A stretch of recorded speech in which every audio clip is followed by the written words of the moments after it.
आज मेरा नाम है सही नायक और जो मैं पेपर लेके आया हूँ एग्रीकल्चर के पेपर हैं।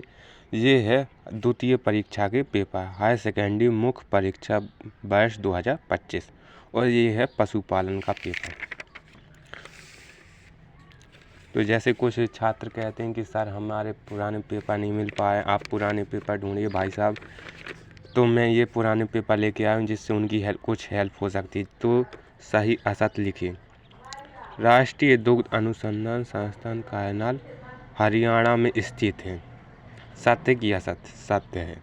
घी में 80% वसा पाई जाती है। सत्य की असत? गाय के दूध से प्राप्त हुआ का रंग सफ़ेद होता है। सत्य की असत? असत। दुग्ध चूर्ण में 10% प्रोटीन पाया जाता है। सत्य की असत? असत। संघनित दूध में 80% जल होता है। असत। कुल्फी में ओवरन नहीं होता। असत। सही विकल्प चुनकर लिखिए। है बनाने के लिए फसल को काटना चाहिए जब फसल पक जाए, जब फसल सूख जाए, जब फसल में फूल आ जाए, किसी भी समय जब फसल पक जाए। रबी मौसम की उत्तम दलहनी चारे की फसल है ज्वार, बरसीम, मक्का, लोबिया। तो बरसीम।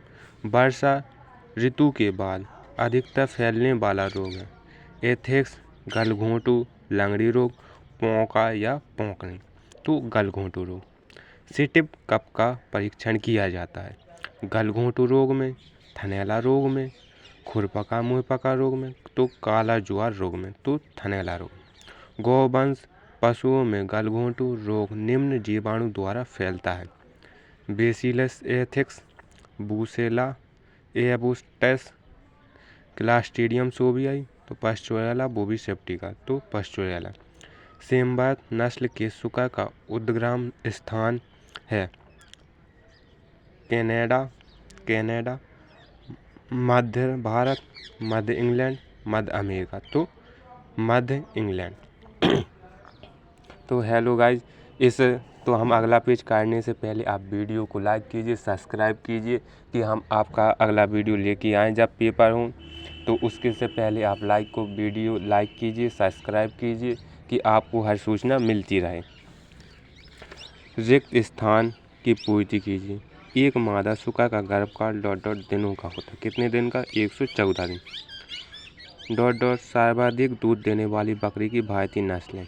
तो कौन सी है? जमुना पारी। पश्मीना ... बकरी से प्राप्त होता है। तो क्या प्राप्त होता है? ऊन। मेरिनो भेड़ का मूल स्थान ... है स्पेन। केंद्रीय भेड़ एवं ऊन अनुसंधान संस्थान ... में स्थित है अंबिका नगर। बारीक, मुलायम एवं मजबूत ऊन देने वाली भेड़ की नस्ल है। तो कौन सी है? मेरिनो। तो अब हम आते हैं प्रश्न नंबर 4 पर। एक वाक्य में उत्तर लिखें। अमूल का पूरा नाम लिखिए। आनंद मिल्क यूनियन लिमिटेड।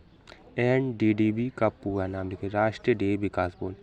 पाश्चुरीकृत दूध को कितने तापमान पर भंडारित करना चाहिए? तो 4 डिग्री सेल्सियस पर।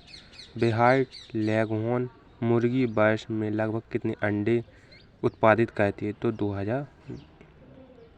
कितने अंडे उत्पादित करती? 120 से 150। कैंडल से अंडों की जांच करने की विधि को क्या कहते हैं? कैंडलिंग।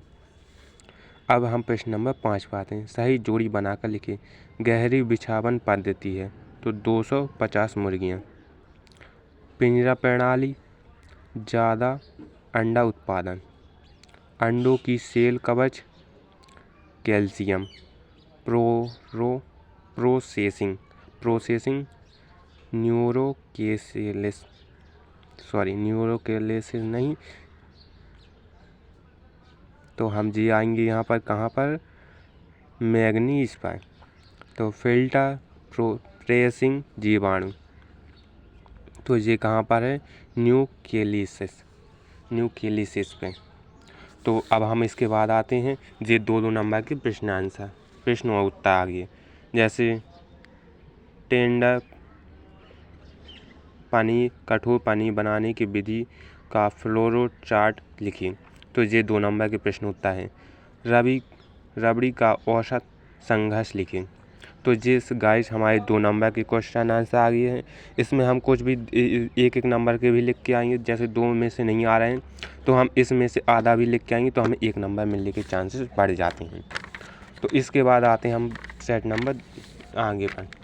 तो ये भी अपने 1 नंबर में चल रहे हैं। तो अब ये गाइस आ गए अपने 2 नंबर में, तो अपन का लिखना थोड़ा बढ़ाना पड़ेगा और थोड़ा साफ लिखना पड़ेगा कि जिससे हमें राइटिंग में कोई तकलीफ ना हो और टीचर हमें आराम से नंबर दे दें। तो अंडेज उत्पत्ति के लिए अंडों की चुनाव हेतु प्रमुख विधियाँ लिखें। तो जी अगर गाइस अपने 2 नंबर में क्वेश्चन आंसर, तो यहाँ से अपने क्वेश्चन नंबर शुरू होते हैं। तो यहाँ से हमारे बड़े क्वेश्चन शुरू होते हैं। ये बड़े नंबर के क्वेश्चन और ये अपने आ गए 4 नंबर के। उत्तम दुग्ध गाय या भैंस के 8 लक्षण लिखिए। ये तो गाइस आपको पता भी होते हैं, आप लोगों को पता ही होंगे कि ये जो 2 नंबर में पढ़ाए जाते हैं। ये आपके नंबर यहाँ से यहाँ तक है और ये है अपन का प्रश्न 4 के आंसर। ये है उत्तर, जिससे अपन 4 नंबर में 1-2 तो कर ही आएंगे, जिससे अपन पास होने की उम्मीद बढ़ जाती है। धन्यवाद।